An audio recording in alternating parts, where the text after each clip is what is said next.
Durante 37 años sonreí en público mientras sangraba por dentro. Buenos días, mis queridos. Aquí es la abuelita Juanita con mis 68 años a cuestas, hablando directamente desde mi terraza en Veracruz, con vista al mar que hoy puedo contemplar libremente. Quien me ve ahora con mis plantas, mis tejidos y mi cafecito, jamás imaginaría la vida que dejé atrás. Antes de sumergirme en mi historia, quiero agradecer de corazón a cada uno de ustedes que está ahí del otro lado, dándome un poquito de su tiempo. Si esta historia toca su corazón, deje su like, suscríbase al canal y cuénteme en los comentarios de qué rinconcito de México me está viendo. Adoro saber de dónde vienen las personas que comparten un poco de esta jornada conmigo. Cada mensaje de ustedes es un regalo que guardo con cariño. Nací en 1957, en una época en que a la mujer se le criaba para casarse, tener hijos y obedecer. Crecí en Boca del Río, una región más sencilla de Veracruz, en una casa de madera suspendida sobre pilotes para escapar de la marea alta. Mi padre era pescador, de esos que salían de madrugada y volvían con lo que Dios y el mar permitían. Mi madre lavaba ropa ajena con las manos siempre arrugadas de tanto estar en el agua, incluso en los días de calor abrasador del verano veracruzano. Estudié hasta cuarto año de primaria solamente, no por falta de voluntad. Yo adoraba los libros, las historias, los números, sino porque, como decía mi padre, una niña no necesita mucho estudio, solo lo suficiente para no ser engañada en las compras y leer la Biblia. Creí en eso por mucho tiempo, como casi todas las mujeres de mi generación. Conocí a Joaquín a los 17 años, durante las fiestas patronales de Veracruz. Él era apuesto, tenía 28 años, trabajaba como guardia de seguridad en un banco importante de la ciudad y parecía un príncipe comparado con los muchachos sencillos de mi barrio. Cuando me miró por primera vez con aquellos ojos verdes, rareza en estas tierras, sentí un escalofrío que confundí con amor. Hoy sé que era el miedo dando su primera advertencia, pero en aquella época, ¿quién me iba a enseñar la diferencia? El noviazgo fue rápido, apenas 6 meses. Joaquín era romántico de una manera que me dejaba sin aliento. Flores, pequeños regalos, palabras dulces. Mis padres lo adoraban. Un hombre mayor, establecido, religioso, que prometía cuidar de su hija como un tesoro. Y cumplió esa promesa, sí, solo que no explicó que se cuida de un tesoro encerrándolo en una caja fuerte, lejos de los ojos de los demás. Nos casamos a principios de 1975. La ceremonia fue sencilla, en la pequeña iglesia del barrio, seguida de una fiesta en el patio de la casa de mis padres. Recuerdo mi vestido blanco, cosido por mi madre con una tela que ahorró meses para comprar. Recuerdo el pastel de 3 pisos, un lujo que nunca había visto antes. Recuerdo la sonrisa orgullosa de mi padre al entregarme en el altar. Y recuerdo, con una claridad que me persigue hasta hoy, la frase que Joaquín susurró en mi oído mientras bailábamos: «Ahora eres solo mía, para siempre». En aquel momento, tan romántico, no percibí el solo escondido ahí, la exclusividad que no era una declaración de amor, sino de posesión. Nuestra casa era bonita para los estándares de la época. Una construcción pequeña pero bien hecha en Boca del Río, con 2 habitaciones, sala, cocina y hasta un pequeño patio donde planté mis primeras flores. Joaquín había ahorrado durante años para comprarla y se encargaba de recordármelo siempre que podía. «Te di un techo que ni tu padre pudo darte», decía, como si cada ladrillo de aquella construcción fuera una cadena invisible que me ataba a él. Las primeras señales llegaron pronto, pequeñas, sutiles, disfrazadas de cuidado y amor. Joaquín quería saber dónde iba, con quién hablaba, de qué conversábamos. Revisaba la hora a la que volvía del mercado. Contaba el cambio para ver si no había gastado dinero en otras cosas. «Es porque me preocupo por ti, mi amor», justificaba, y yo le creía, porque me habían enseñado que un marido que cuida es un marido que ama. Dejé de ver a mis amigas de la infancia porque él pensaba que eran mujeres de la calle que podrían influenciarme mal. Dejé de visitar a mi familia con frecuencia porque, según él, una mujer casada tiene que cuidar primero de su propia casa. El mundo exterior fue disminuyendo, encogiéndose, hasta caber enteramente entre las paredes de aquella casa en Boca del Río. Cuando quedé embarazada de nuestra primera hija, Joaquín pareció feliz, pero el control aumentó. Ahora llevas mi sangre dentro de ti, decía, acariciando mi vientre como si fuera una extensión de él mismo, no un ser independiente que crecía ahí. El embarazo fue difícil, con náuseas intensas y una presión arterial alta que me dejaba mareada. El médico recomendó reposo, y Joaquín transformó eso en una prisión completa. No te levantas de esa cama sin mi permiso, ordenaba antes de ir a trabajar, y para asegurarse, comenzó a traer a su madre, doña Remedios, para que me cuidara durante el día. Aquella mujer de mirada dura y manos ásperas era su espía, informándole de cada uno de mis movimientos, cada suspiro, cada visita que recibía. Marina nació en una madrugada calurosa de diciembre de 1976, un parto difícil de esos que te hacen pensar que no vas a sobrevivir. Joaquín no estaba en el hospital. El lugar de un hombre no es en la sala de parto, dijo, y se fue a jugar dominó con los amigos, mientras yo luchaba entre la vida y la muerte durante 14 horas. Cuando finalmente sostuve a mi hija en brazos, algo dentro de mí cambió. Un amor tan grande, tan completo, que ninguna prisión podría contener. Te daré una vida diferente, le prometí en silencio a aquella criaturita de ojos asustados que me miraba fijamente. Tú serás libre. Pero, ¿cómo podría darle libertad a alguien cuando yo misma no la tenía? Los años fueron pasando y la jaula se fue haciendo más estrecha. Joaquín construyó un sistema perfecto. Yo no tenía dinero propio, no tenía amigos, no tenía a dónde ir. Mis padres habían fallecido, uno tras otro, como si uno no supiera vivir sin el compañero de toda una vida. Mis hermanos se habían dispersado por México, uno en la Ciudad de México, otro en Mérida, demasiado lejos para darse cuenta de lo que me sucedía. Los celos de Joaquín eran una criatura viva que crecía y se alimentaba de cada pequeño incidente. Si el panadero me sonreía, era porque teníamos un romance. Si la vecina me invitaba a un café, era porque quería presentarme a algún hombre. Si me tardaba 5 minutos más en el mercado, era porque había encontrado un amante. ¿Crees que no sé lo que pasa en esa cabecita tuya?, gritaba, golpeando con el dedo en mi frente como si quisiera perforarla. ¿Crees que no veo cómo te miran los hombres, cómo meneas las caderas cuando caminas por la calle? Aprendí a caminar con la mirada baja, a usar ropa holgada incluso en el calor sofocante de Veracruz, a volverme invisible. Era más seguro así, porque cuando los celos de Joaquín explotaban, primero venían los gritos, luego los empujones, luego cosas peores que todavía hoy me duele recordar. Marina crecía observando todo con ojos asustados. Era una niña inteligente, demasiado sensible para el ambiente en que vivía. En la escuela era callada, reservada. En casa intentaba hacerse pequeña, invisible, como yo. A veces, cuando Joaquín estaba en el trabajo, nos permitíamos pequeñas libertades. Cantábamos juntas mientras lavaba la ropa, inventábamos historias locas, nos reíamos hasta que nos dolía la barriga. Pero en cuanto oíamos abrirse el portón, volvíamos a ser sombras silenciosas, cada una en su rincón. ¿Por qué papá es así?, me preguntó una vez, a los 8 años, después de que Joaquín rompiera todos los platos de la casa porque la cena estaba retrasada. Él no nos quiere. ¿Cómo explicarle a una niña que el amor a veces viene tan mezclado con la posesión que se vuelve irreconocible? ¿Cómo decirle que aquel hombre al que llamaba papá me amaba? Sí, pero de una manera que lastimaba, que sofocaba, que mataba poco a poco. Tu papá tiene problemas, hija, respondí abrazándola fuerte. Pero eso no es culpa tuya. Nunca, nunquita pienses que es culpa tuya. La culpa era mía, pensaba en aquel entonces, por no ser lo suficientemente buena, por no lograr calmar a aquel hombre, por no saber cómo escapar de aquella vida sin poner en riesgo a mi hija.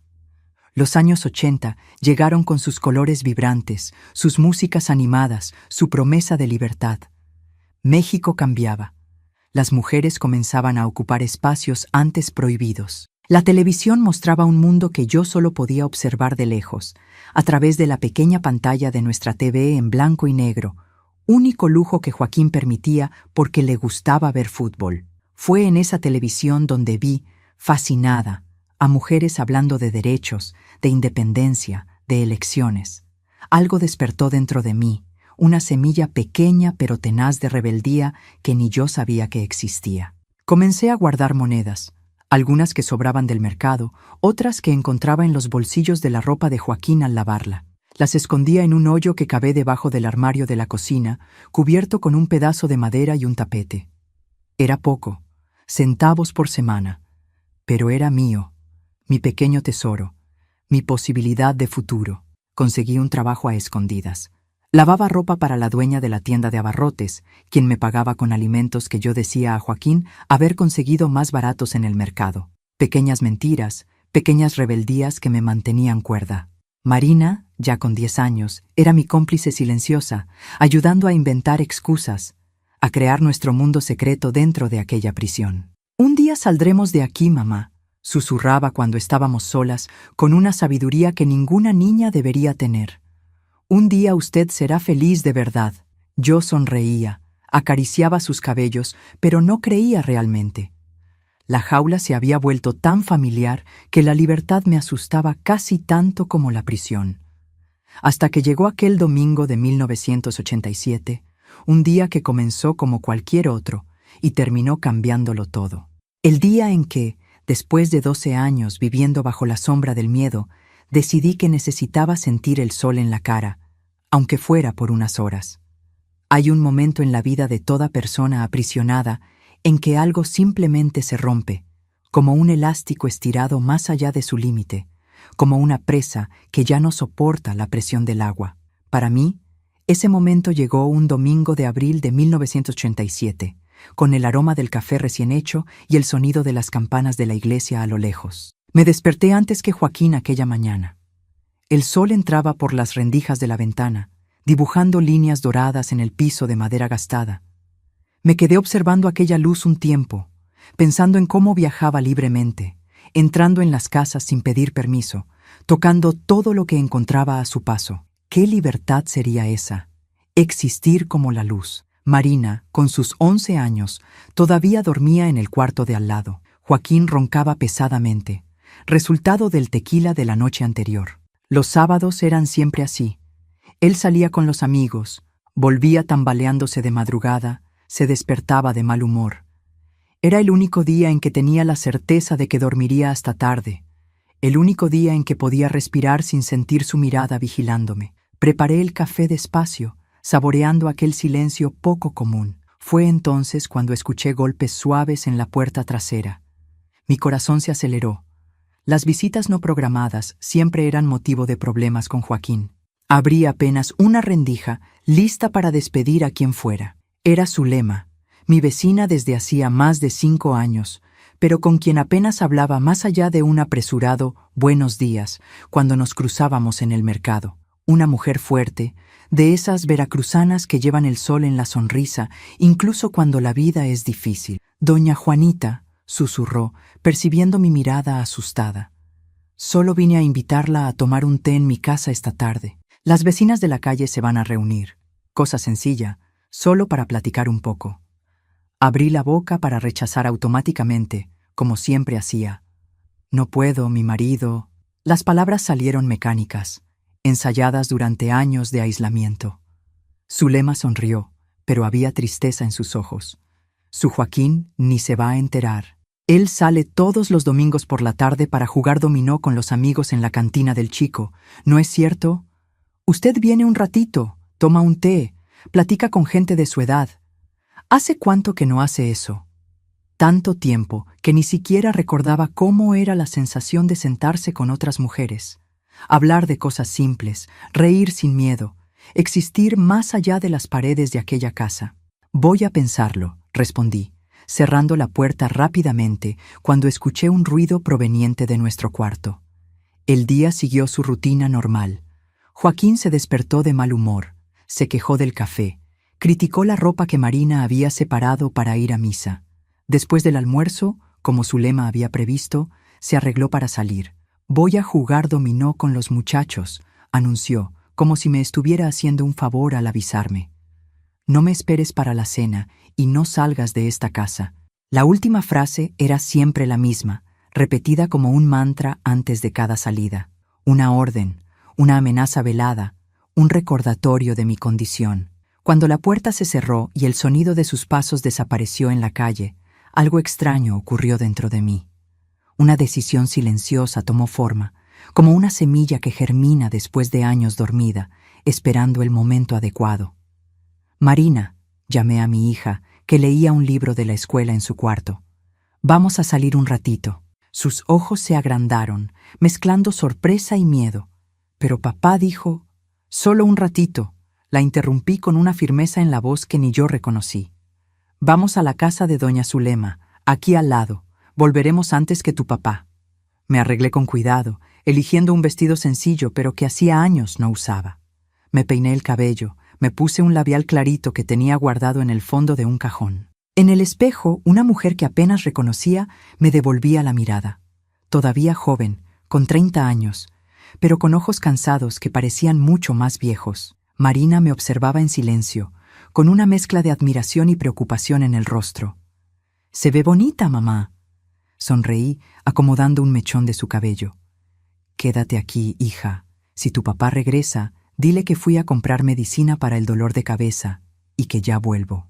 Las mentiras eran necesarias para sobrevivir en aquella casa. Teníamos un código, mi hija y yo. Pequeñas mentiras que nos protegían de las explosiones de Joaquín. Odiaba enseñarle a mentir, pero odiaba aún más la idea de que creciera pensando que vivir como yo vivía era normal. El corazón casi se me salió por la boca cuando crucé el portón de nuestra casa. 5 pasos hasta la calle, 10 más hasta la casa de Zulema. 15 pasos que parecían una maratón. Cada uno alejándome de la seguridad conocida de mi prisión, acercándome a un mundo que se me había vuelto extraño. Zulema abrió la puerta con una sonrisa tan grande que le iluminó todo el rostro. Creí que no vendría. «Pase, pase». La sala pequeña estaba llena de mujeres, unas 6 o 7, algunas que reconocí vagamente de las pocas veces que iba al mercado o a la iglesia. Todas dejaron de hablar cuando entré, mirándome con una curiosidad mal disimulada. «Gente, esta es Juanita, mi vecina», me presentó Zulema. «Primera vez que viene a nuestra reunioncita de domingo». Las sonrisas fueron cálidas, los saludos sinceros. Me senté, incómoda, en la orilla del sofá, aceptando una taza de té de hierbabuena que olía a consuelo y a infancia. Las conversaciones se reanudaron poco a poco. Chismes del vecindario, recetas intercambiadas, pequeñas victorias y derrotas del día a día. Fue Sebastiana, una señora mayor de cabello completamente blanco, quien preguntó directamente, «¿Y su marido, Juanita? Sé que Joaquín es hombre de rienda corta. ¿La dejó venir así, sin problemas?» Un silencio cayó en la sala. Todas sabían, me di cuenta. Todas veían las marcas, oían los gritos, entendían las miradas bajas y las excusas ensayadas. «Él no sabe», admití. La voz casi un susurro. «Salió a jugar dominó. Tengo que volver antes que él». Sebastiana movió la cabeza, intercambiando miradas con las otras. «Niña, estás viviendo en el infierno y de pie.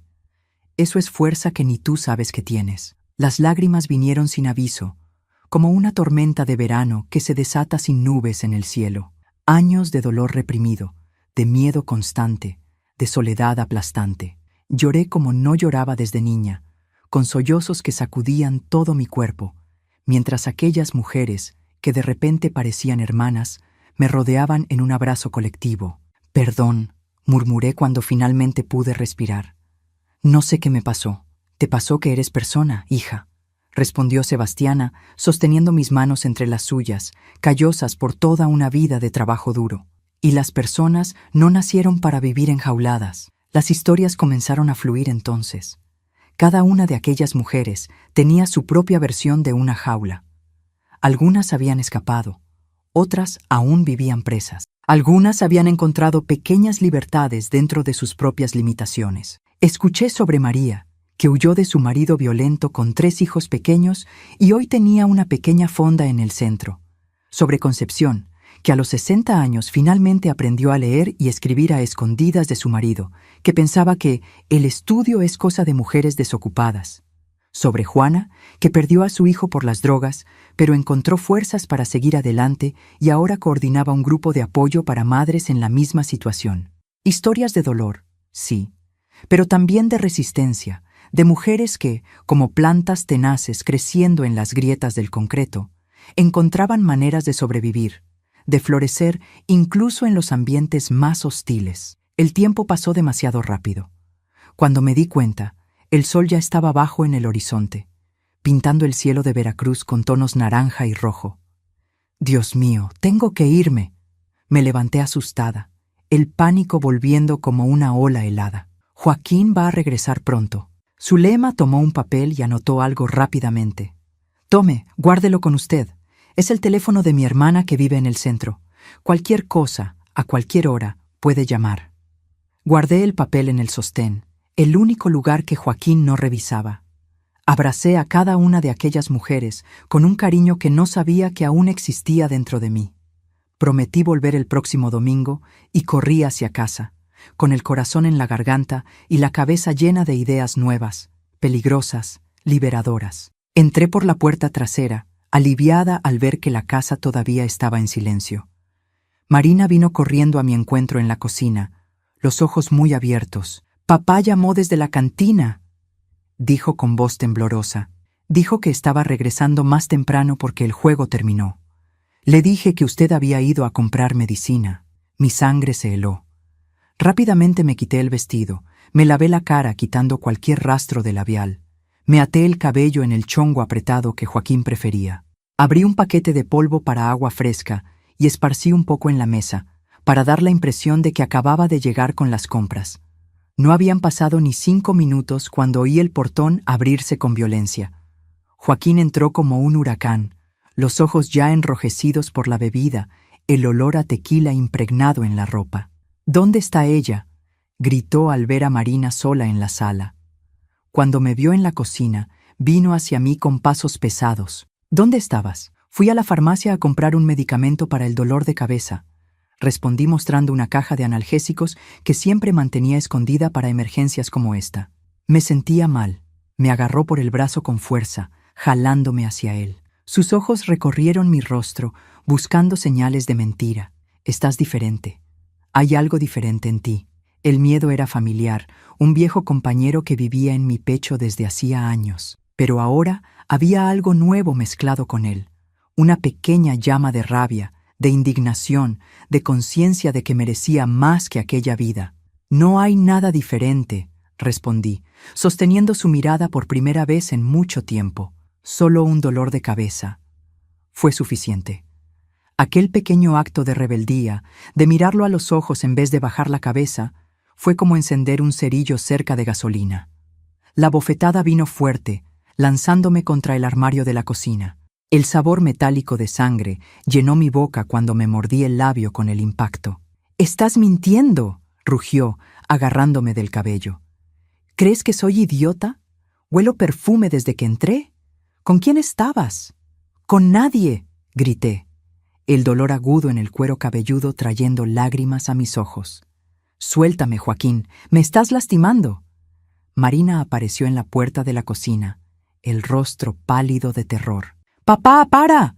Mamá solo fue a la farmacia. Yo la vi». Joaquín la ignoró, continuando a sacudirme por el cabello, golpeando mi cabeza contra la pared mientras gritaba acusaciones cada vez más absurdas. Que yo tenía un amante, que estaba planeando huir, que quería abandonarlo después de todo lo que él había hecho por mí. Lo que sucedió después todavía me parece un sueño confuso cuando intento recordarlo.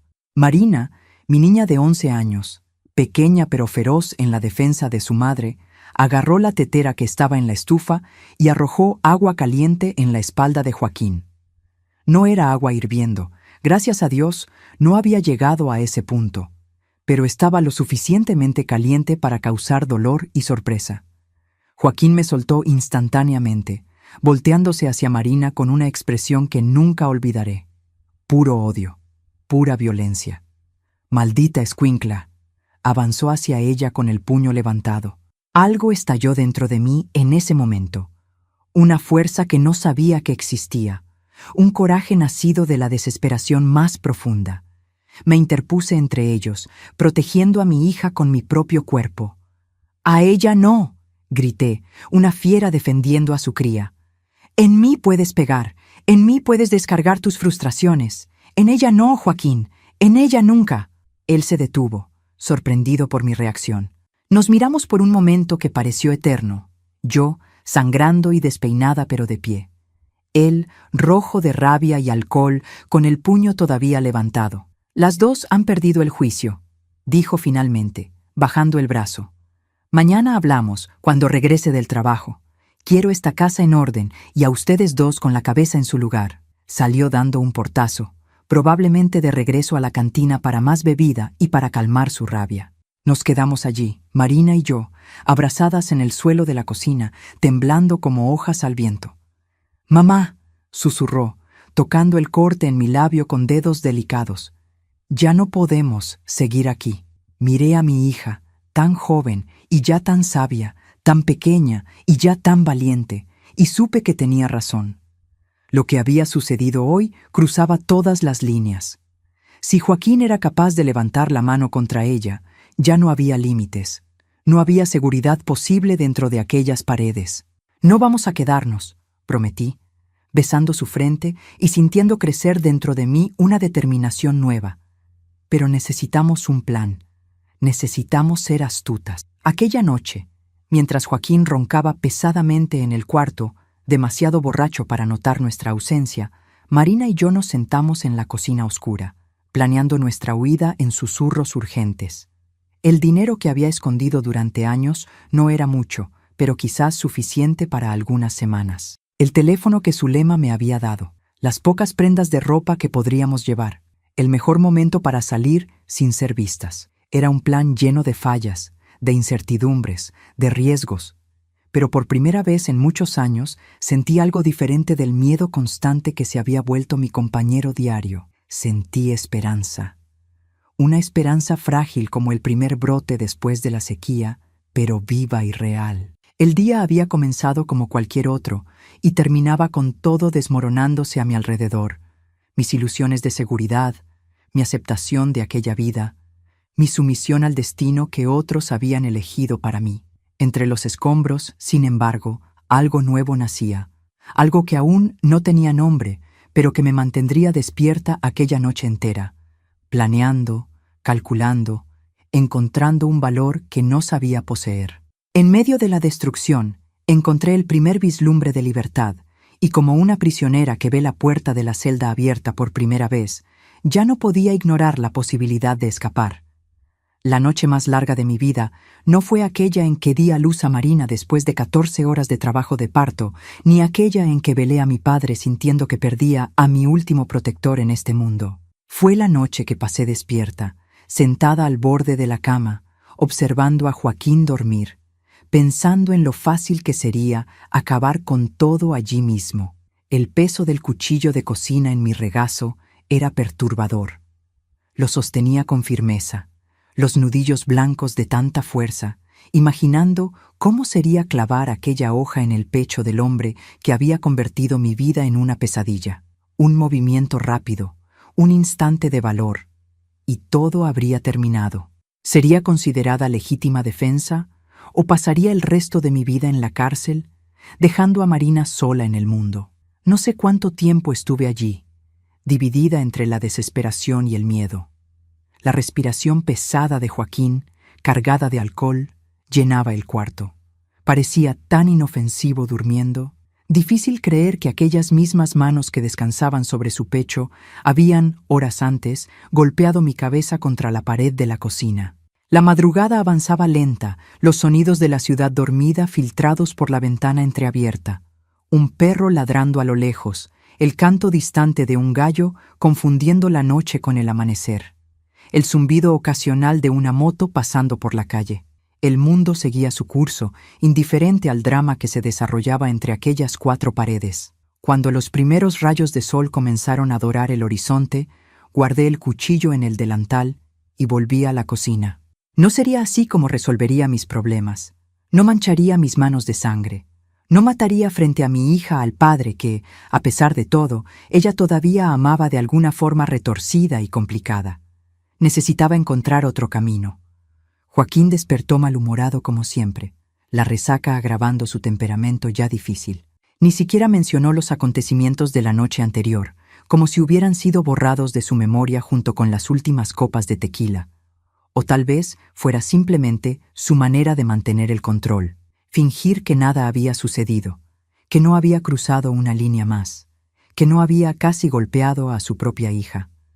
«Mi café», exigió, sentándose a la mesa con la camisa desabotonada, la cara hinchada, los ojos enrojecidos. Serví en silencio, todo el cuerpo adolorido por los golpes de la víspera. Un moretón oscureciéndose en la comisura de la boca donde su puño había encontrado mi rostro. Él comió sin mirarme, revisó el reloj, gruñó algo sobre estar retrasado para el trabajo. Antes de salir, se detuvo en la puerta, finalmente mirándome con aquellos ojos verdes que un día me parecieron hermosos y ahora solo me provocaban escalofríos. «Cuando regrese quiero esta casa en orden y nada de salir por ahí, ¿entendiste? Después hablamos sobre lo de anoche». Aquel «después hablamos» era una amenaza velada que conocía demasiado bien.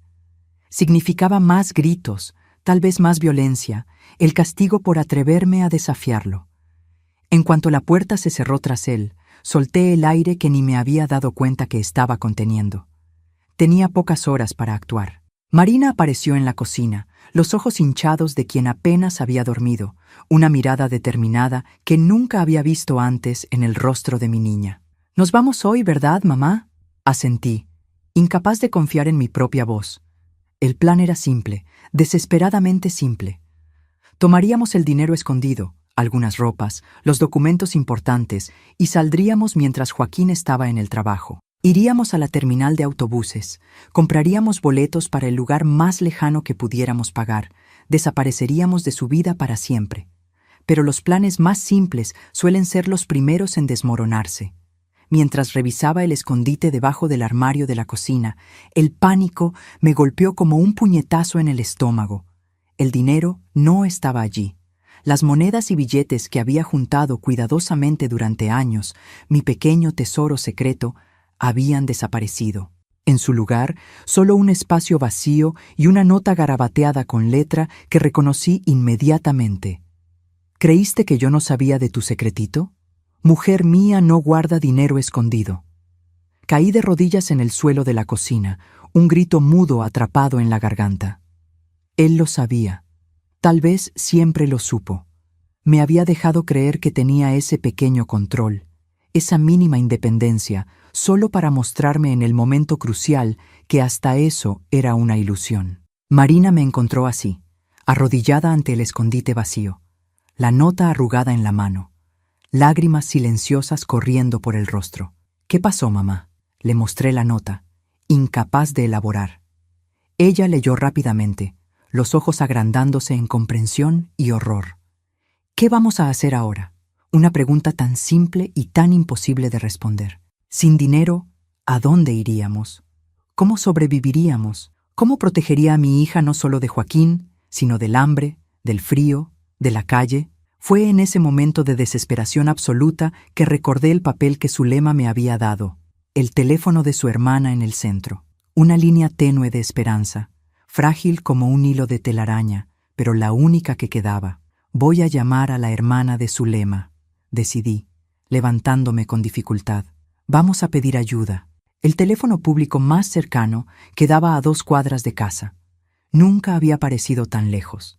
Arreglé a Marina rápidamente, inventando una excusa por si algún vecino preguntaba dónde íbamos. «Si alguien pregunta, estamos yendo a comprar útiles escolares para ti. Cuaderno nuevo, lápices, esas cosas». En el camino, cada persona que pasaba a nuestro lado parecía un potencial espía de Joaquín. Cada mirada era una amenaza. Cada sonrisa escondía segundas intenciones. Años viviendo bajo vigilancia constante me habían convertido en una persona paranoica, desconfiada hasta de mi propia sombra. La moneda de 50 centavos temblaba en mi mano cuando finalmente llegamos al teléfono público. Marqué el número varias veces, equivocándome en los dígitos por el nerviosismo, hasta completar finalmente la llamada. Cada tono era una pequeña agonía. ¿Y si nadie contestaba? ¿Y si el número estaba equivocado? ¿Y si... bueno? La voz femenina del otro lado de la línea fue como música. Expliqué rápidamente quién era, mencionando a Zulema, tratando de no sonar tan desesperada como me sentía. «Necesito ayuda», finalmente admití, la voz quebrándose. «Mi marido Ya no puedo quedarme en casa. Tengo a mi hija. No tenemos a dónde ir. Hubo un momento de silencio que pareció eterno, y después palabras que lo cambiaron todo. Ven para acá. Anota la dirección. Te estaré esperando. Me habría desmayado de alivio si no estuviera sosteniendo el teléfono con tanta fuerza. Anoté la dirección en un pedacito de papel que llevaba en el bolsillo. Agradecí repetidamente.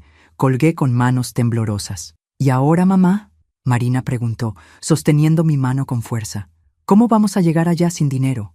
Una buena pregunta. La dirección era en el centro de la ciudad, demasiado lejos para ir a pie, especialmente con una niña. No tenía dinero para el camión, mucho menos para un taxi. Fue cuando vi a Sebastiana, la señora de cabello blanco de la reunión del domingo, saliendo de la panadería cercana al teléfono. Una coincidencia, una señal, no importaba.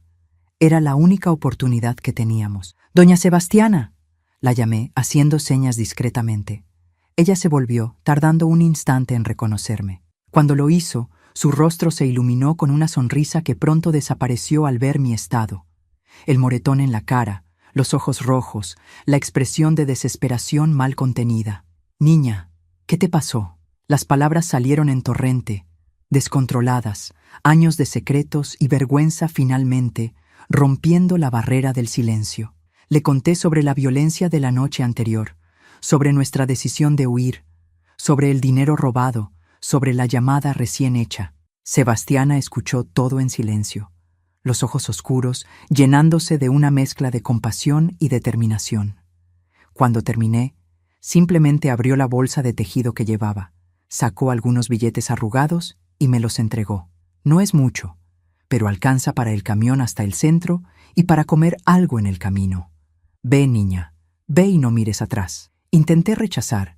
Ya era demasiado pedir carona el domingo, cuanto más dinero en un lunes. Pero Sebastiana cerró mi mano en torno a los billetes con una firmeza sorprendente para alguien con manos tan arrugadas. «Un día tú ayudarás a otra que esté pasando por lo mismo», dijo simplemente.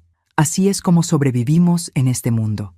El abrazo que intercambiamos fue breve pero intenso, cargado de una solidaridad que trascendía palabras. Agarré a Marina por la mano y corrimos hacia la parada del camión, el corazón acelerado con miedo y esperanza, en partes iguales. El viaje en camión hasta el centro fue un borrón de ansiedad.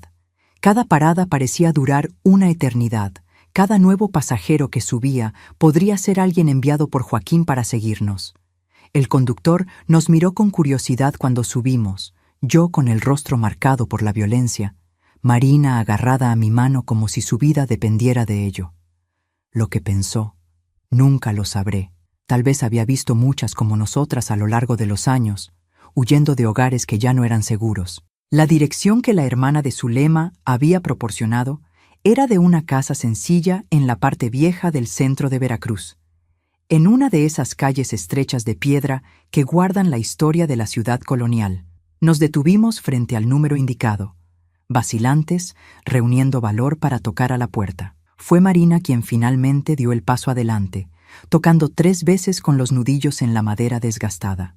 Segundos después, la puerta se abrió revelando a una mujer de mediana edad con los mismos ojos bondadosos de Zulema, pero un rostro más marcado por la vida. «¿Juanita?», preguntó, mirando directamente a mi moretón sin mostrar conmoción ni lástima.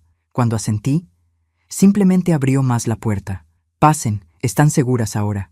«Seguras». Una palabra que no escuchaba desde hacía tanto tiempo que casi había olvidado su significado. Segura significaba no tener que mirar constantemente por encima del hombro. Significaba no temblar al oír pasos acercándose. Significaba respirar sin miedo. La casa era pequeña pero acogedora, el olor a café recién hecho y pan casero llenando el aire. Una niña de unos 8 años jugaba en el patio trasero, visible a través de la puerta de la cocina. Un gato negro dormía estirado sobre una silla, totalmente a gusto. «Soy Dulce», se presentó la mujer, indicándonos la mesa de la cocina para sentarnos. Zulema me llamó anoche después de que salieron de la reunión. Dijo que había conocido a una mujer que necesitaba ayuda, que pensaba que volverías a buscarla. Te estábamos esperando. Las lágrimas vinieron nuevamente, esta vez de puro alivio. La idea de que alguien estaba esperándome preparada para ayudarme aún sin conocerme bien, era casi incomprensible después de años viviendo aislada, creyendo que estaba sola en el mundo. Dulce sirvió café para mí, leche con chocolate para Marina, y se sentó con nosotras en la mesa. Su mirada era directa, sin juicio. Mi marido era igual, dijo simplemente, arremangándose el vestido para mostrar una cicatriz larga en el antebrazo. Esto fue de cuando me rompió una botella en la cabeza. La última vez, antes de que agarrara a mis hijas y saliera de casa en medio de la noche. Miré la cicatriz, después a la niña jugando en el patio, y pregunté, ¿Cómo lo lograste? Dulce sonrió, una sonrisa que no tenía alegría, solo determinación. Un día a la vez. No voy a mentir y decir que fue fácil. No lo fue, pero fue posible. Y eso es lo que necesitas saber ahora, Juanita. Es posible, difícil, aterrador, incierto, pero posible. En los días que siguieron, me sumergí en las profundidades de la desesperación como nunca antes. La casa de Dulce era segura, pero sabía que no podíamos quedarnos allí para siempre. Joaquín no era hombre de rendirse fácilmente. Cuando se diera cuenta de que habíamos huido, pondría la ciudad entera patas arriba para encontrarnos. La noticia llegó a la mañana siguiente, traída por Zulema, que vino a visitar a su hermana con la excusa de traer pan fresco. Joaquín había vuelto del trabajo, encontrado la casa vacía y enloquecido.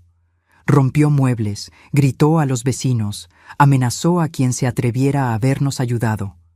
Fue a la delegación a registrar nuestra desaparición, alegando que yo tenía problemas mentales, que no era seguro para Marina quedar bajo mis cuidados. La policía las está buscando, explicó Zulema, la voz baja para que Marina, jugando con la sobrina de Dulce en el patio, no escuchara. No como fugitivas, sino como personas desaparecidas que necesitan ser rescatadas. Mi estómago se hundió con esta información. Conocía demasiado bien la capacidad de Joaquín para manipular situaciones, para presentarse como víctima, para convencer a los demás de que era un marido preocupado por su esposa inestable. ¿Quién creería en mí, una mujer sin estudios, sin dinero, sin posición social, contra la palabra de un guardia de seguridad respetado en la comunidad? Fue el punto más bajo de mi vida, sentada en la cama prestada en la casa de Dulce, oyendo las risas de las niñas en el patio, sabiendo que en cualquier momento podríamos ser descubiertas y obligadas a volver a aquel infierno. Pensé en rendirme, en simplemente entregarme, aceptar mi destino. Sería más fácil, ¿no? Volver a la jaula conocida, a la violencia familiar, a la vida que, por mala que fuera, al menos sabía navegar. Pero entonces oía la risa de Marina allá afuera, un sonido raro, precioso, que casi había desaparecido en los últimos años en nuestra casa. Veía cómo florecía, apenas en esos pocos días de libertad, conversando animadamente con la hija de Dulce, ayudando en la cocina, durmiendo sin pesadillas por primera vez en meses, y sabía que no podía volver. No importaba cuán profundo fuera el pozo de desesperación en que me encontraba, no arrastraría a mi hija de vuelta a aquella vida.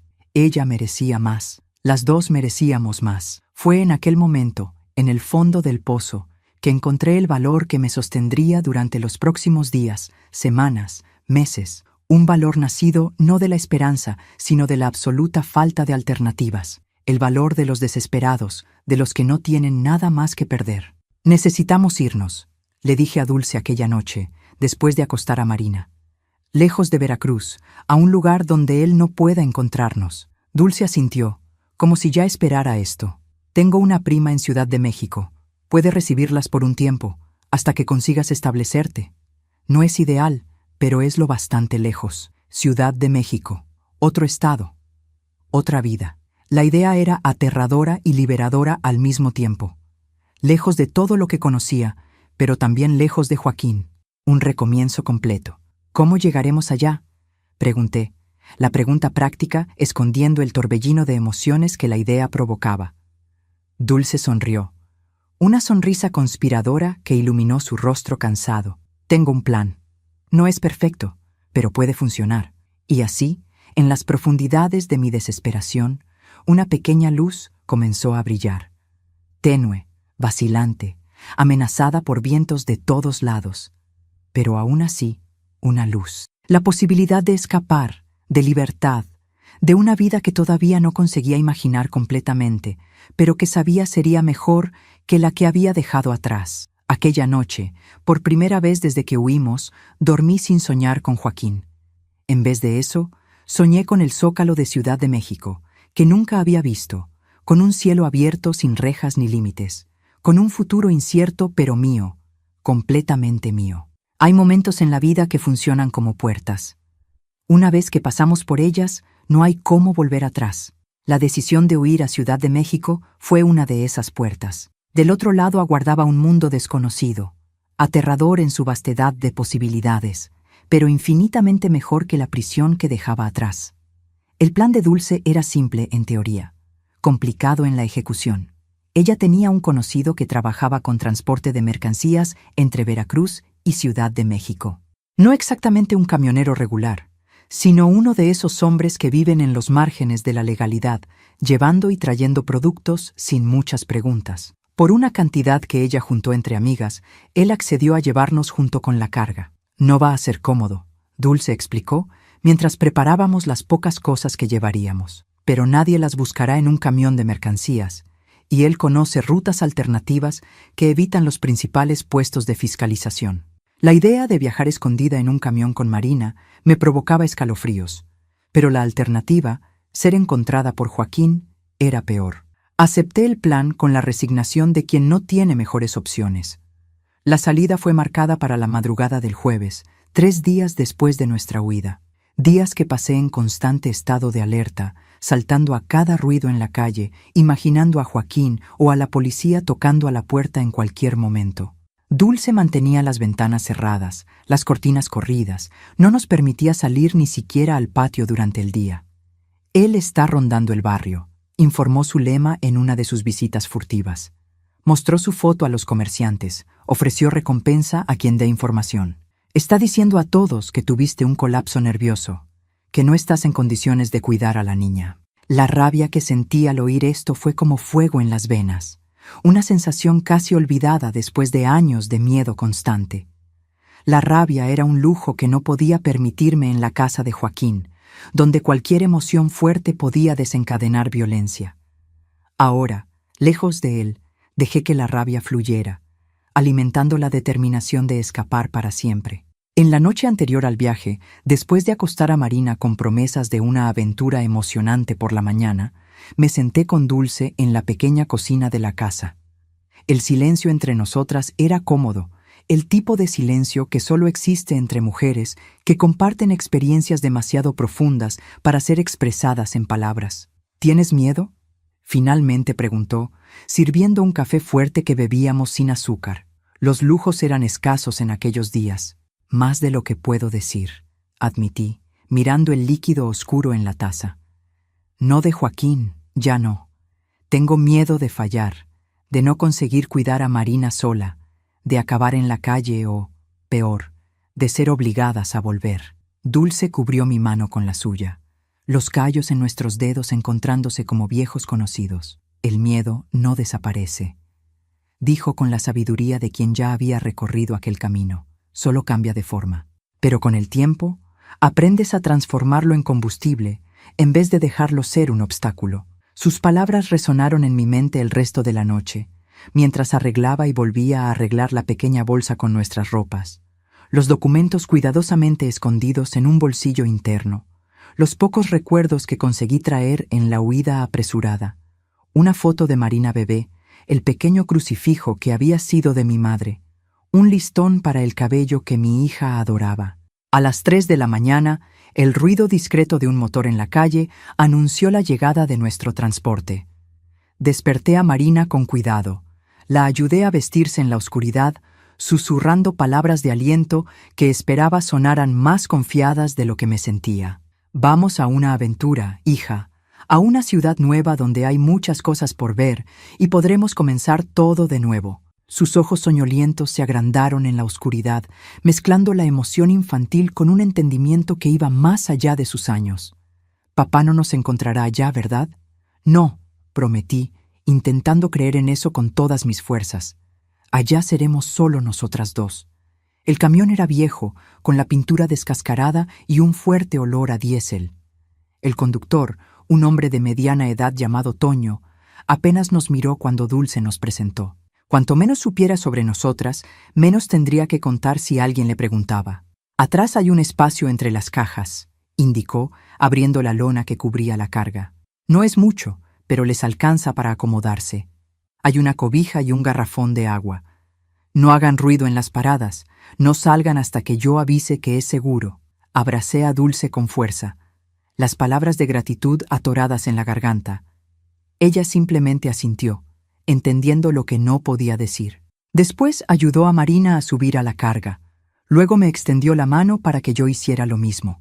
Todo va a salir bien, fueron sus últimas palabras antes de que la lona fuera bajada, dejándonos en la oscuridad casi completa, solo con franjas finas de luz de la madrugada filtradas por los rasgones en la tela.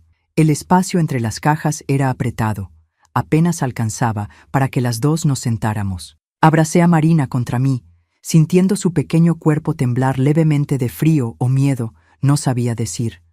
Es como una cabaña secreta, susurré en su oído cuando el motor rugió más fuerte y el camión comenzó a moverse. Solo nosotras dos sabemos que estamos aquí.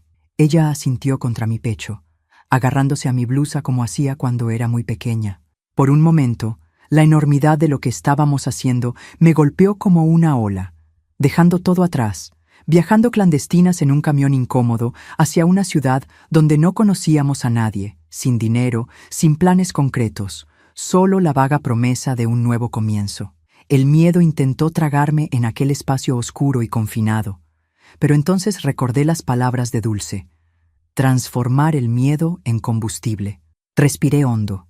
Sostuve a Marina más cerca y dejé que el balanceo del camión en las malas carreteras nos arrullara en un sueño intranquilo.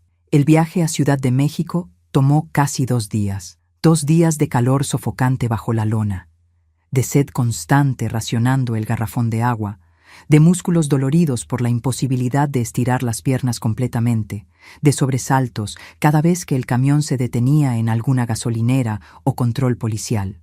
Toño solo nos permitía salir en paradas estratégicas, lejos de miradas curiosas, generalmente en medio de la noche en carreteras secundarias. 5 minutos para estirar las piernas, hacer necesidades detrás de algún arbusto, comer un pedazo de pan o galleta que nos pasaba sin ceremonia. Todo tranquilo hasta ahora, informó durante una de esas paradas en la frontera entre Veracruz y Puebla. Pero es mejor que sigan escondidas. Nunca se sabe. Marina soportó todo con una resiliencia que me sorprendía y me partía el corazón al mismo tiempo. Ninguna niña debería pasar por aquello, escondida como una fugitiva, con miedo de su propio padre.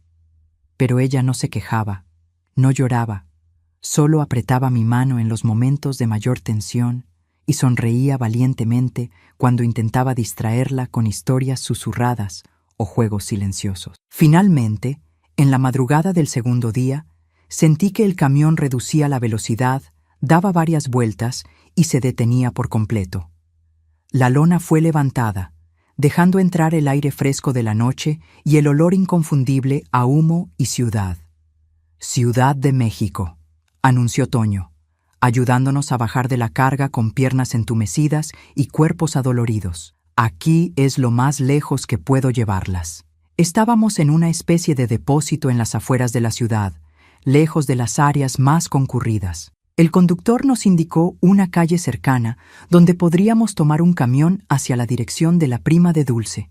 Buena suerte, dijo simplemente antes de volver a la cabina del camión y partir sin mirar atrás. Ahí estábamos, Marina y yo, solas en una ciudad desconocida a las 4 de la mañana, con solo la dirección garabateada en un papel y algunos billetes arrugados que Dulce había conseguido para nosotras. El miedo volvió con toda su fuerza, acompañado ahora de una sensación de vértigo ante lo desconocido. ¿Y ahora, mamá?, Marina preguntó, frotándose los ojos cansados, la carita sucia del polvo del camino. Ahora seguimos adelante, respondí, acomodando la bolsa en el hombro y tomando su mano. Un paso a la vez. Encontramos la parada de camión, Esperamos casi 2 horas por el 1 de la mañana. Preguntamos al conductor soñoliento la mejor forma de llegar a nuestro destino. Cuando finalmente bajamos en la colonia indicada, Narvarte, un área sencilla pero decente de la ciudad, el sol ya estaba alto en el cielo, iluminando los edificios que se extendían hasta donde alcanzaba la vista. La prima de Dulce, doña Raimunda, era una mujer corpulenta de unos 60 años, con un rostro severo que se suavizó al vernos paradas en su puerta, exhaustas y asustadas. Dulce me llamó avisando que vendrían, dijo, abriendo más la puerta. Pasen, deben estar muertas de cansancio.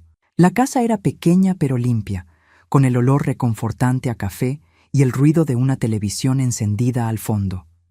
Un perro viejo levantó la cabeza cuando entramos, nos examinó con ojos nublados por la edad y volvió a dormir, aparentemente aceptándonos como parte de la casa. Pueden quedarse en el cuartito de atrás, Raimunda indicó, llevándonos a través de la sala y cocina hasta un pequeño cuarto que claramente servía como depósito, pero había sido parcialmente limpiado para recibirnos.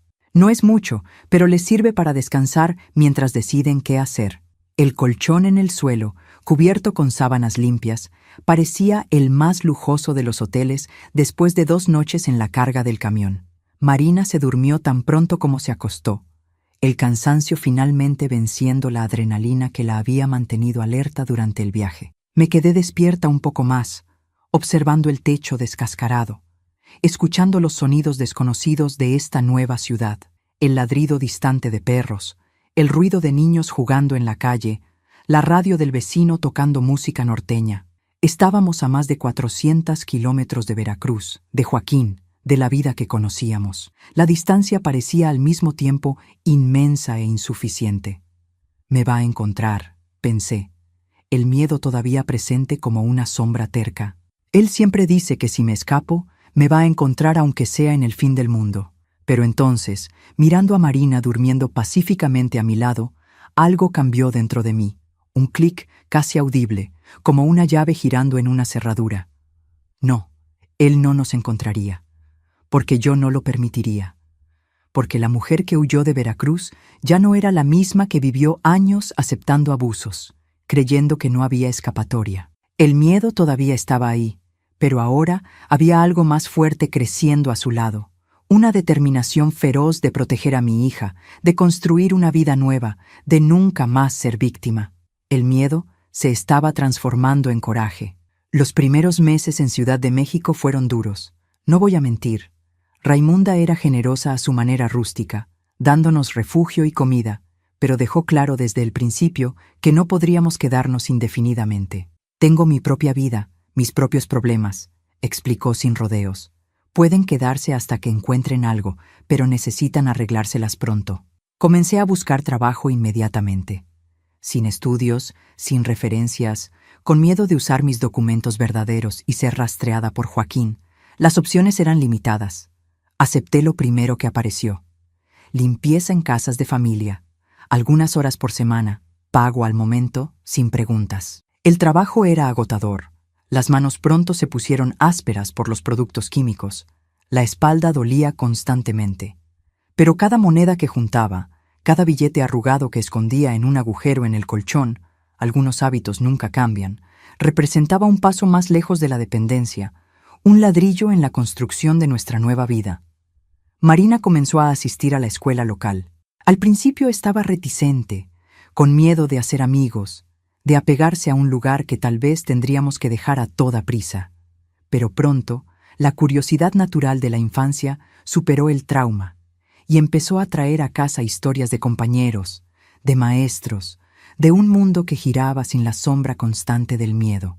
3 meses después de nuestra llegada, ya había juntado lo suficiente para alquilar un cuartito en una vecindad no muy lejos de la casa de Raimunda. Era minúsculo, apenas espacio para una cama que compartíamos, una estufa de 2 hornillas, un armario improvisado con cajas. El baño era compartido con otras 3 familias, pero era nuestro, el primer espacio que podíamos llamar nuestro, sin la presencia opresiva de Joaquín. El día que nos mudamos, Marina corrió por el cuartito examinando cada rincón como si fuera un palacio. «Mira, mamá, tiene una ventana que da para ver el cielo», exclamó, señalando la pequeña abertura en la pared que apenas merecía ser llamada ventana.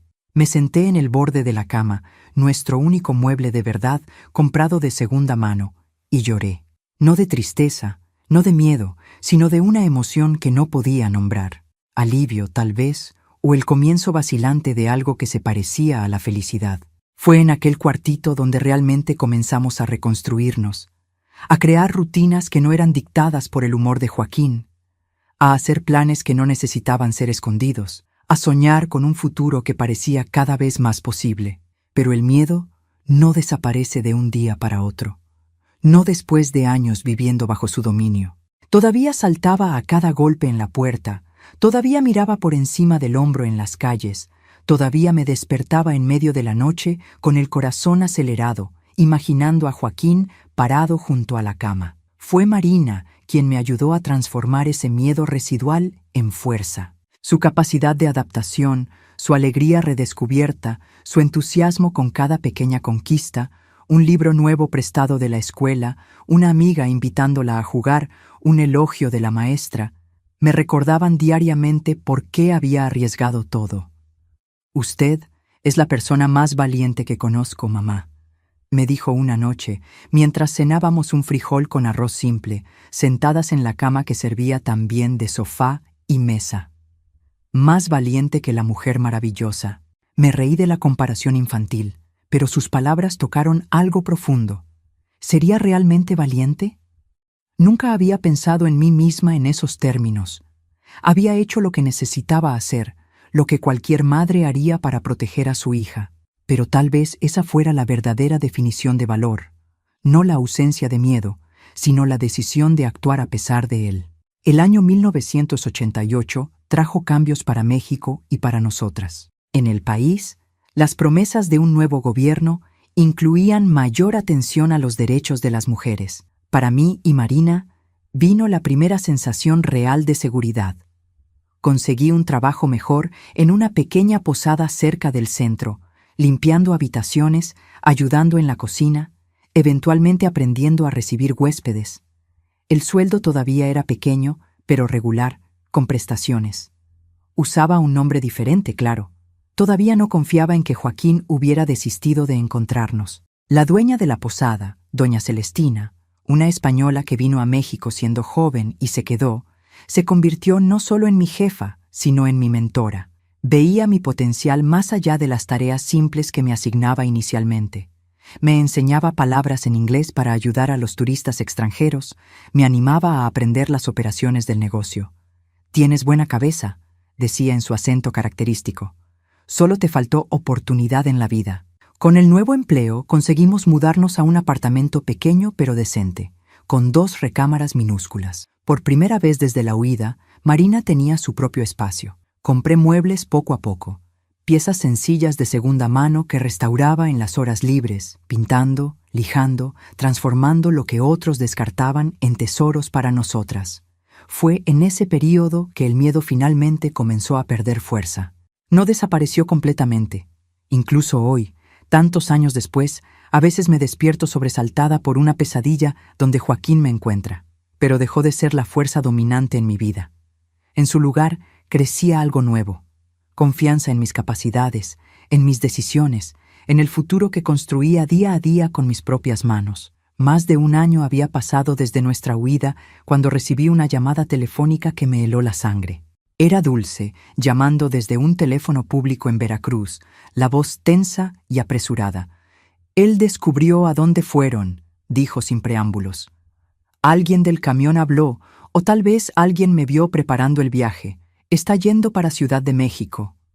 El pánico familiar intentó reinstalarse, la vieja sensación de tener el estómago cayendo en un pozo sin fondo. Pero algo diferente ocurrió. En vez de paralizarme, el miedo se transformó instantáneamente en acción. Llamé a doña Celestina. Expliqué la situación de la forma más breve posible. No necesité contar todos los detalles. Ella era una mujer experimentada. Había visto lo suficiente de la vida para entender lo que no fue dicho. «Ven a mi casa con la niña», ordenó sin vacilar. «Tengo un amigo en la policía. Vamos a resolver esto». Aquella noche, sentada en la sala confortable de doña Celestina, Conté mi historia completa por primera vez. Los años de abuso, la huida desesperada, la reconstrucción lenta y dolorosa en Ciudad de México. El amigo policía, un hombre serio de mediana edad llamado Sargento Ibarra, escuchó todo en silencio, tomando notas ocasionales en una pequeña libreta. Cuando terminé, esperaba incredulidad, tal vez hasta la sugerencia de que debería volver con mi marido y resolver las cosas como gente civilizada. Era lo que la sociedad de la época frecuentemente decía a las mujeres en mi situación. En vez de eso, el sargento cerró la libreta, me miró directamente a los ojos y dijo: «Señora, vamos a garantizar que él no se acerque a usted ni a su hija. La ley ha cambiado. Ustedes tienen derechos ahora». Derechos. La palabra parecía extraña, casi incomprensible después de toda una vida siendo tratada como propiedad. Derecho a vivir sin miedo. Derecho a decir no. Derecho a existir como persona completa, no como extensión de un hombre. En los días siguientes, con la ayuda de doña Celestina y del sargento Ibarra, registré una denuncia contra Joaquín. Conseguí una orden de restricción. Puse en papel toda la historia de abusos que había guardado dentro de mí durante tanto tiempo. «Él puede llegar a la ciudad en cualquier momento», explicó el sargento. «Pero en cuanto pise aquí, lo sabré, y no se acercará a ustedes». Aquella noche, acostada al lado de Marina, que dormía sin saber del peligro que se acercaba, me di cuenta de que algo fundamental había cambiado. El miedo todavía estaba ahí, claro. Sería tonta en negarlo, pero ya no era el miedo paralizante, aplastante, que me hacía pequeña e impotente.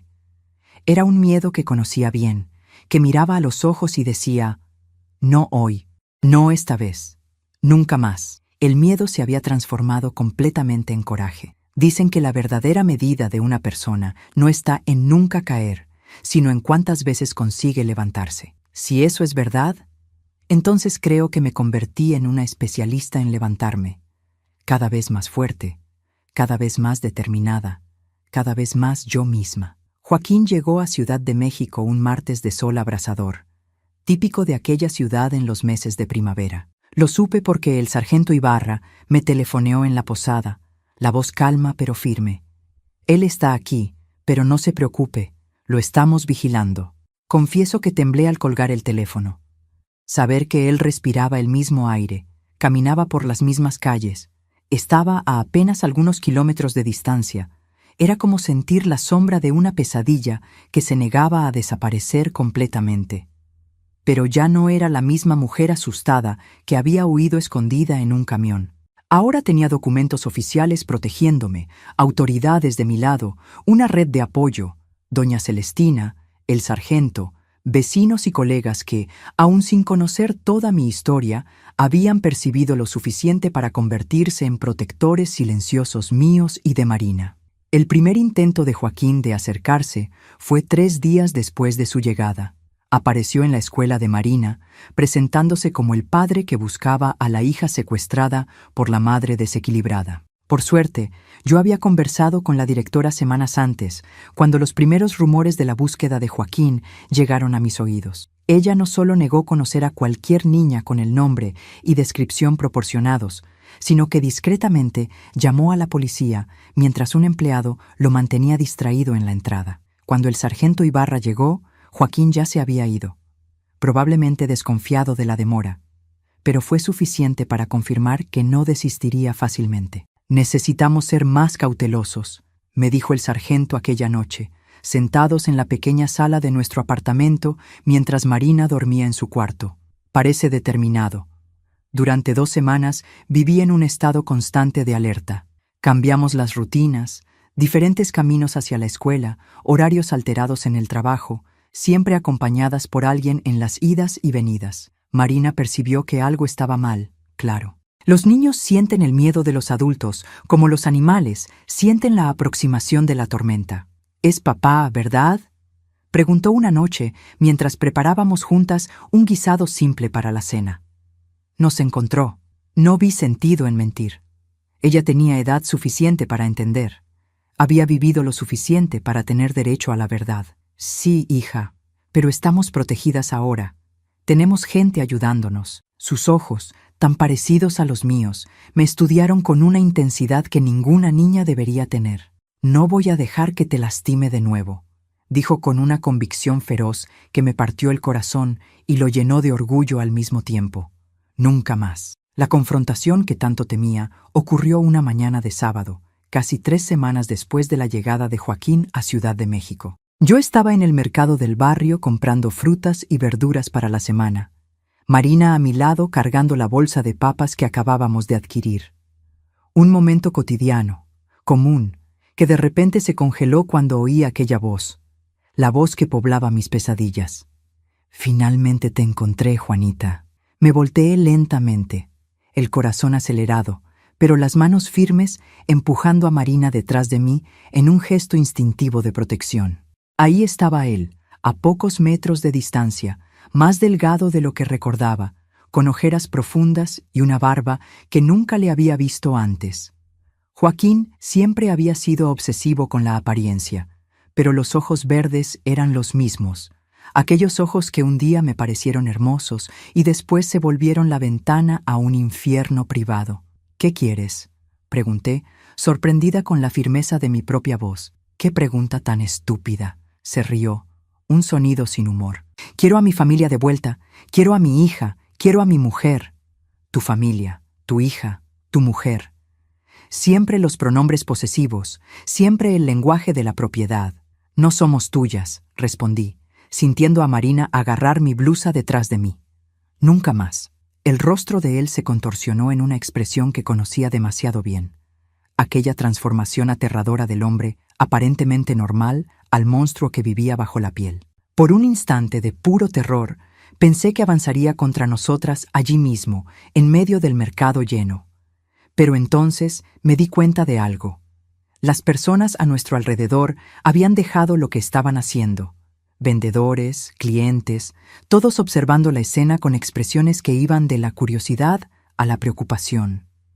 Ya no estábamos solas dentro de las 4 paredes de nuestra casa en Veracruz. Ya no era solo mi palabra contra la suya. «Sería mejor que conversáramos en privado», dijo Joaquín, intentando suavizar el tono, asumiendo aquella postura de marido preocupado que usaba tan bien en público. «Ven conmigo, Juanita.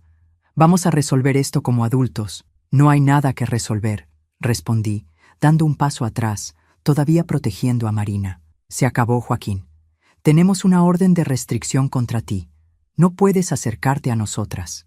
Mencioné la orden de restricción a propósito, en voz lo suficientemente alta para que los espectadores curiosos oyeran. Vi el reconocimiento en los ojos de una señora cercana, el gesto de comprensión de un vendedor corpulento que comenzó a acercarse discretamente. «¿Orden de restricción?». Joaquín prácticamente escupió las palabras, la máscara de civilidad resbalando. «Basada en mentiras tuyas. Siempre fuiste inestable, siempre inventando historias». Sentí a Marina temblar detrás de mí, pero también sentí algo inesperado. Ella dio un paso al lado, haciéndose parcialmente visible. «Tú golpeabas a mi mamá», dijo con voz pequeña pero clara. «Yo vi muchas veces». Joaquín palideció. Una cosa era acusar a la esposa de mentir. Otra, completamente diferente, era enfrentar el testimonio de la propia hija frente a decenas de extraños. «Marina», comenzó, extendiendo la mano hacia ella. «Hijita, tú no entiendes». Ella retrocedió, aferrándose más fuerte a mi blusa. «No soy tu hijita. No quiero verte nunca más». Fueron las palabras más crueles que podrían ser dichas a un hombre como Joaquín, cuya identidad entera estaba construida sobre el control que ejercía sobre su familia. Vi algo romperse en sus ojos.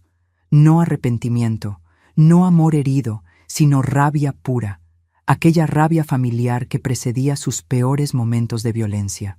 «Tú la volviste contra mí», rugió, dando un paso en nuestra dirección. «Envenenaste la cabeza de mi propia hija». Fue cuando sentí una presencia sólida a mi lado.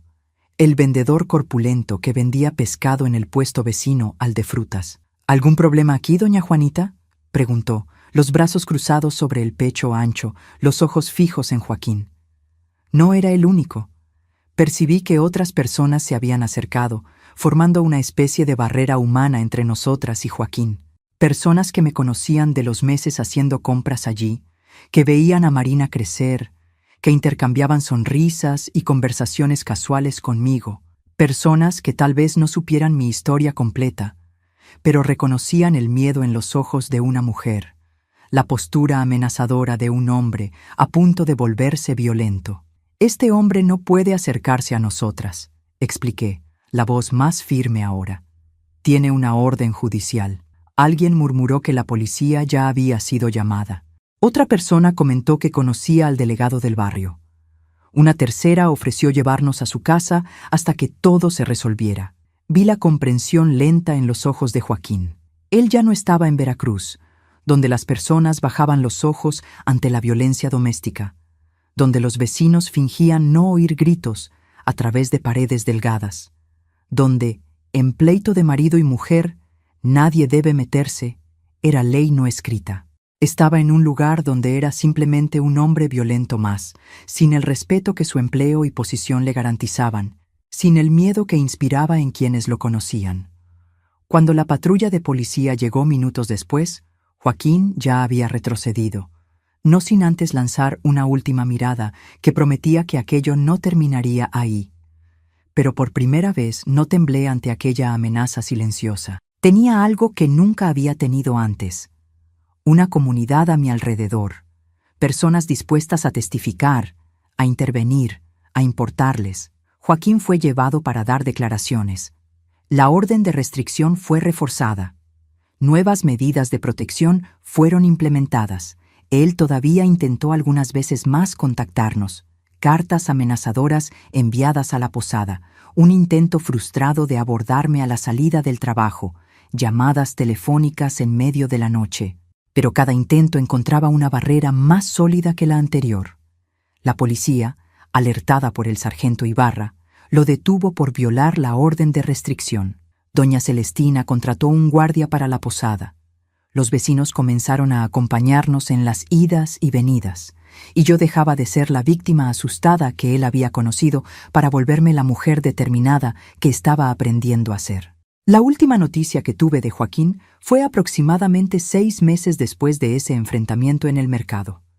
El sargento Ibarra me informó que había sido arrestado por agredir a un hombre en una cantina. Aparentemente, el alcohol y la frustración de no poder recuperarnos habían resultado en una explosión violenta que dejó a la víctima hospitalizada. Le dieron 3 años, dijo el sargento. Cuando salga, dudo que venga tras ustedes nuevamente. Hombres como él suelen buscar blancos más fáciles. Blancos más fáciles. La frase se quedó conmigo por mucho tiempo. Un recordatorio doloroso de cuántas otras mujeres estarían viviendo el infierno del que había logrado escapar, pero también fue un catalizador para la siguiente fase de mi vida. Con Joaquín en prisión y la amenaza temporalmente alejada, finalmente pude respirar más libremente, planear más allá de la supervivencia inmediata.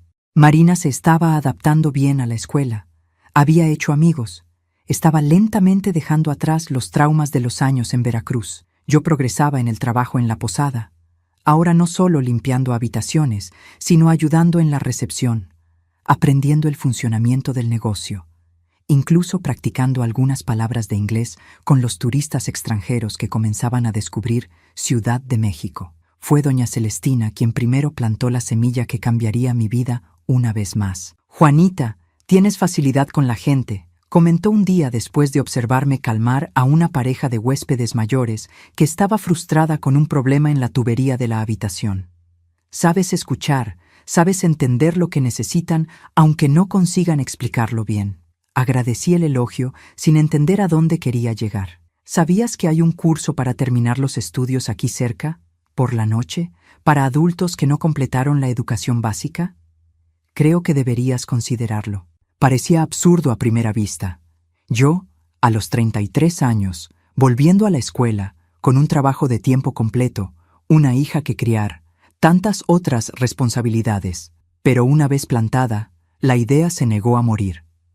Comencé la secundaria en 1990, asistiendo a clases 3 noches por semana después del trabajo. Marina, ahora con 14 años y cada vez más independiente, se quedaba con la hija de doña Celestina en las noches de clase. Las dos se habían vuelto amigas inseparables, casi hermanas. Los primeros meses fueron brutalmente difíciles. Mi cerebro parecía oxidado después de tanto tiempo lejos de los estudios. Las noches eran demasiado cortas, divididas entre tareas, quehaceres domésticos y el poco descanso que conseguía. Muchas veces pensé en desistir, convencida de que me estaba engañando, que mujeres como yo no tenían una segunda oportunidad en la educación. Pero entonces recibía una buena nota en un trabajo, o entendía un concepto que parecía imposible, o simplemente sentía aquella ola de satisfacción al aprender algo nuevo y continuaba. Un día a la vez, una lección a la vez, una pequeña victoria a la vez. Completé la preparatoria en 1993, a los 36 años. La ceremonia de graduación fue sencilla, realizada en el patio de la escuela municipal que albergaba el programa de educación para adultos. Pero para mí, representaba un hito que pocos años antes habría parecido imposible. Marina estaba en la primera fila, aplaudiendo tan fuerte que sus manos quedaron rojas. A su lado, doña Celestina sonreía como una madre orgullosa. Amigos que había hecho a lo largo de los años, colegas de trabajo, vecinos, compañeros de estudio, todos reunidos para celebrar no solo mi logro educativo, sino el viaje mucho mayor que representaba. Fue allí, sosteniendo mi diploma con manos que todavía mostraban callos de años de trabajo duro, que tomé otra decisión que cambiaría mi vida. Continuaría estudiando. No sabía cómo ni cuándo, pero no me detendría allí. El cómo vino en forma de un programa de becas para mujeres en situación de vulnerabilidad, ofrecido por una organización no gubernamental en asociación con una universidad local.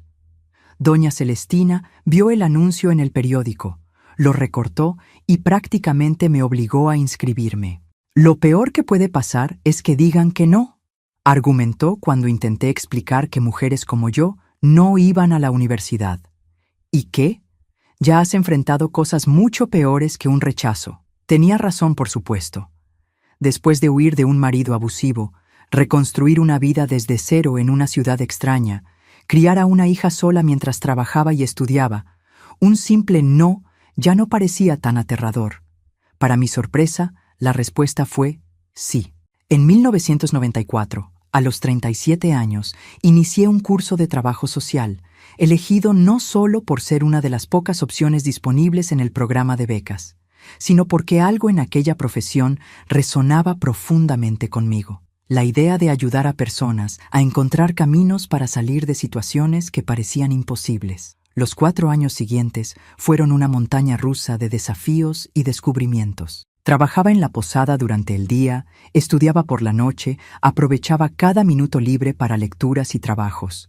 Marina, ahora adolescente, asumía cada vez más responsabilidades en casa, cocinando cuando yo llegaba tarde, cuidando de su propia rutina escolar con una madurez que a veces me hacía sentir culpable por todo lo que había sido forzada a enfrentar tan joven.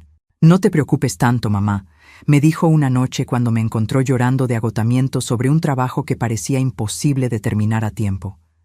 «Estoy orgullosa de ti. Siempre quise ser como tú cuando creciera». «¿Como yo?», pregunté sorprendida. «¿Por qué?».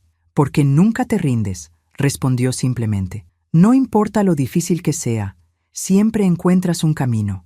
Sus palabras fueron el combustible que me mantuvo siguiendo adelante en los momentos más difíciles. Y hubo muchos. Profesores que dudaban de mi capacidad por la edad o por el acento veracruzano que nunca perdí completamente. Compañeros jóvenes que no entendían mis referencias o experiencias de vida. La constante batalla contra el cansancio y la inseguridad. Pero también hubo alegrías profundas.